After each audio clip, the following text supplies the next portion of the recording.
হয়তো আজকে আপনারা ভাবছেন যে আমি নিশ্চয়ই কোনো শুটিং ফ্লোরে আপনাদেরকে আমি নিয়ে এসেছি, মানে যেরকম হয় যে শুটিং ফ্লোরে যাওয়া মিন্স হয় সিরিয়ালের সেট আর নয়তো কোনো স্টুডিও। তবে এটা শহর কলকাতার মধ্যেই আজকে আমি রয়েছি। তবে আজকে এমন একজন অভিনেতার বাড়িতে আপনাদেরকে আমি নিয়ে যাব যিনি রেলওয়ে ম্যান, দেবডির মতন ছবি এবং আরও নানান ওটিটিতে মানে ওটিটি কন্টেন্টের মাধ্যম দিয়ে আমাদেরকে তিনি এন্টারটেইন করেছেন। আজকে আমরা তার বাড়িতেই যাচ্ছি, যাবেন নাকি আমার সঙ্গে? আজকে করতে যাচ্ছি তার বাড়ি এক্সপ্লোর। চলুন তাহলে আমার সঙ্গে যাওয়া যাক। আচ্ছা, যার আমি বললাম না যে একজন সেলিব্রিটিকে আপনার সঙ্গে আলাপ করাবো, তো এই হচ্ছে সেই মানুষটি।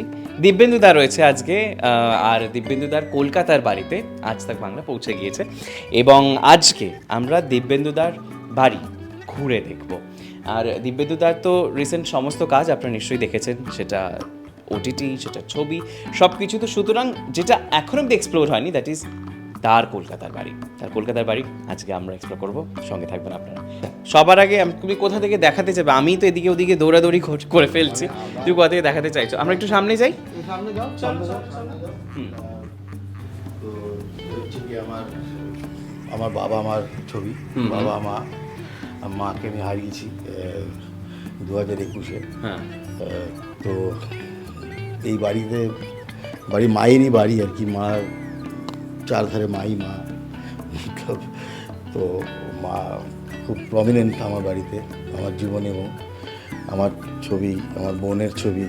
এটা কি তোমার ছেলে? এটা আমার ছেলে ছোটবেলায়। আমার ছেলে এখন 19 বছর হয়ে গেছে। তো আচ্ছা। এখন আমার ছেলে অনেক বড় হয়ে গেছে। আমার মেয়েও 14 বছর হয়ে গেছে। তাই কিন্তু ওদের ছোট ছোট ছবি রেখেছে। এটা আমার আর আমার বোনের ছোটবেলার ছবি। আচ্ছা, আমি আর আমার বোন ছোটবেলায়। তো আর আমার বইয়ের কালেকশন। বই প্রচণ্ড ভালোবাসো যে, সেটা বোঝা যায় এখানে। প্রচুর বই রয়েছে এখানে এবং এখানে ম্যানেজমেন্টের প্রচুর বই আমি দেখতে পাচ্ছি, মার্কেটিং ম্যানেজমেন্ট। এটা কি তোমার? আমার না, এটা আমার বোনের। আমার বোন যাদবপুর থেকে MA পাস করার পর আবার ম্যানেজমেন্ট স্টাডি করছে, ফাইন্যান্স অ্যান্ড প্ল্যানিং। আচ্ছা, সো এই হচ্ছে কি আমার বাড়িতে গান বাজনার চর্চা আছে। চল প্রচুর না, এই যে আমি এখানে দেখতে পাচ্ছি। আমার বোন কত্থক ডান্সার ছিল। তো ঘুঙরু আছে, তারপর হারমোনিয়াম। আমিও ছোটবেলায় কিছুদিনের জন্য গান ফান শিখেছিলাম। ও, তাহলে তো আমরা এটা একটা উপহার পেতে চলেছি, একটা কিছু শুনবো। আর এখানে এখনো ক্যাসেটস রয়েছে, মানে সত্যি, মানে এই ক্যাসেটটা হয়তো অনেকেই জানে না, মানে এই জেনারেশন তো ক্যাসেট সম্পর্কেই সেটা কেমন দেখতে হয়, কি বস্তু, সেটাই হয়তো জানে না। এরকম গানও শোনা হয়, ঠিক সেরকম হয় ঘরটাও ঠিক একই রকমভাবে সাজিয়ে রাখতে হয়, বা রাখাটা বোধহয় একটা নিজের পেশার মানে নেশার মধ্যে না। এটা বেসিক্যালি ঘর আমার বোনেরই ঘর আর কি। আমার এখন এই ঘর আমার বোনই দেখাশুনো করে, বোনই সাজায়। মানে আমি তো কর্মসূত্রে মুম্বাইতে থাকি, ফুল ফ্যামিলি নিয়ে। আমার বউ বাচ্চা ওখানেই থাকে।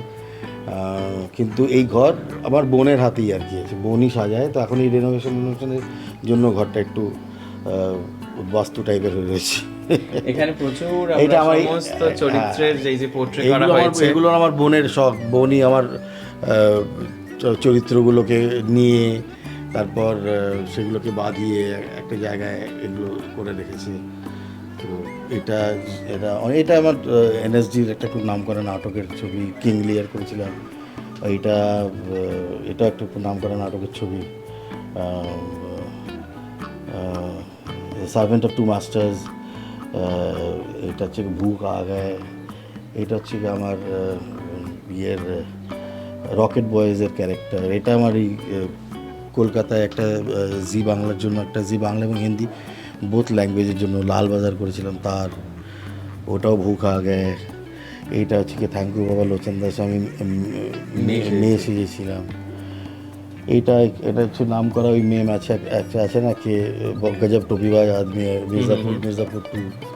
ওইটা ওই লুকটার আর কি। এইগুলো আমার বোনেরই শখ আর কি। খুব সুন্দর প্রত্যেক, কারণ এগুলোর সঙ্গে না একটা করে মোমেন্টস জড়িয়ে থাকে। তো প্রত্যেকটা ছবির সঙ্গে একটা করে মোমেন্টস আছে, আর সেগুলো যখন সামনে এরকম হয়, যখন বলা হয়, আবার একটা করে রিলিভড করা হয় পুরো মেমরিজটাকে। অ্যান্ড পিছন দিকে অসম্ভব সুন্দর গ্রিনারি। তোমার যেদিক থেকে শুধু মানে জানলাটা খুলে দিলে পরে আর বারান্দায় যদি যাওয়া যায়, মানে চারিদিক শুধু গ্রিনারি অ্যান্ড গ্রিনারি। এখানে কলকাতার মেন সিটি, যদিও এটা কলকাতার পার্ট City কিন্তু থেকে একটা একটু বর্ডার লাইন outskirt। আউটস্কার্ট, কিন্তু এখানে টেম্পারেচারও কিন্তু কলকাতার থেকে প্রায় 2-3 ডিগ্রি আমার মনে হয় কমই থাকে। মানে যখন কলকাতা প্রচণ্ড গরম, এখানে গরম আছে কিন্তু একটু কম গরম। ঠান্ডা কলকাতা শহরে ঠান্ডার এইখানকার ঠান্ডার মধ্যে পার্থক্য হয়। সো ভালো লাগে এখানে। এখানে এখানে এখানে কোনো আওয়াজ নেই, দেখো মানে দ্যার ইজ নো সাউন্ড। মানে দাঁড়িয়ে কোনো বা বসে কোনো সময় চা খাওয়া হয়, হ্যাঁ, বৌদির হ্যাঁ, সঙ্গে বসে চা। হ্যাঁ হ্যাঁ হ্যাঁ, অফকোর্স। আমার স্ত্রী যখন মানে আসে, ছেলেমেয়েরা যখন আসে, ওরা তো খুবই এনজয় করে আর কি এই বাড়ি। কারণ ওরা হচ্ছে হঠাৎ করে মানে কলকাতা মানে একদম পুরো hustle bustle Bombay city boy and girl আমার ছেলেরা। তো আমার ইনফ্যাক্ট আমার স্ত্রী তো বাঙালি নয়, আমার স্ত্রী পাঞ্জাবি। তো তো একদম আটলান্টাতে ছোটোবেলায় পড়াশুনো করেছে, সেখানে বড় হয়েছে। তারপর চণ্ডীগড় হয়ে তারপর এনএসডি চলে এসেছিলো, সেখানে আমার আলাপ। তো ওদের কাছেও এই লাইফটা মানে এই ব্যাপারটা তো একদম পুরো বিরল, মানে ওরা ভাবতেই পারে না। ভাবতেই পারেন এরকম একটা লাস্ট গ্রিনারি ব্যাপার স্যাপার রয়েছে, সেটাও জাস্ট বারান্দায় এসে দাঁড়ালে পরেই দেখা যায়। দেখা যায় একদম। এবার আমরা কিন্তু এবার কোন দিকে যাচ্ছি? এবার হচ্ছে এটা তোমার বেডরুম। এইটা আমার বেডরুম, কিন্তু আমার বেডরুমে খুব খারাপ অবস্থা। মানে আমি একদম পুরো বললাম না, বাড়িতে সমস্ত কাজকর্ম চলছে, এর জন্য পুরো অ্যাডহক একটা ব্যাপার রয়েছে এর মধ্যে। সমস্ত কিছু এখনও ঠিকঠাক নেই। কারণ স্বাভাবিক অর্থে, কারণ তুমি মুম্বাই বাসে এবং মুম্বাই থেকে এখানে এসছো, এবং রেনোভেট করে কি এখানে থাকার কোনো প্ল্যানিং আছে এই মুহূর্তে নাকি? না, আমার কটা দিনের গল্প just এখানে? গল্প না, এটা তো আমার পৈতৃক বাড়ি, এটা আমার বাড়ি। এখানে তো আসা যাওয়া থাকবে, কিন্তু আসা ওই যাওয়া থাকবে। পার্মানেন্টলি শিফটের গল্প নেই। পার্মানেন্টলি শিফট মানে মানে আমার দুটো বাড়ি, মানে আমার কলকাতা আমার বাড়ি এবং আমার বোম্বেতেও একটা বাড়ি। তো আমার দুটো বাড়ি আমার নিজের বাড়ি আর কি। তো আমি শিফট মানে কি, আমি ওখানেও আছি এখানেও আছি। এটা ঠাকুর ঘর। হ্যাঁ, আমাদের ঠাকুর ঘর। আমার এখানে ওখানে আমার দাদু আছে, ঠাকুমা আছে, দিদিমা আছে, মা আছে, নিচে আমার তুমি কি জ্যাঠা খুব, আছে, আমার পিসি আছে। ঠাকুরে বিশ্বাসী? আমি আমি প্রচণ্ড স্পিরিচুয়াল লোক। আমি স্পিরিচুয়ালিটিতে বিশ্বাস করি, মানুষে বিশ্বাস করি, আর এবং সমস্ত ধর্মে বিশ্বাস করি। আমি প্রচণ্ড রকম আমি প্ল্যানিংয়ে বিশ্বাসী নই। তো so one work one thing at a time করেই আমি চলতে থাকি লাইফে। আর লাইফটাকে খুব সিম্পল রাখার দরকার আছে। তার কারণ হচ্ছে গিয়ে যে আর্টটার সঙ্গে আমরা ডিল করি সেটা খুব কমপ্লিকেটেড, খুব কমপ্লেক্স। আরও এন্টারটেনমেন্টের রেগুলার আপডেটসের খবর পেতে হলে অবশ্যই চোখ রাখতে হবে শুধুমাত্র আজ তাক বাংলায়।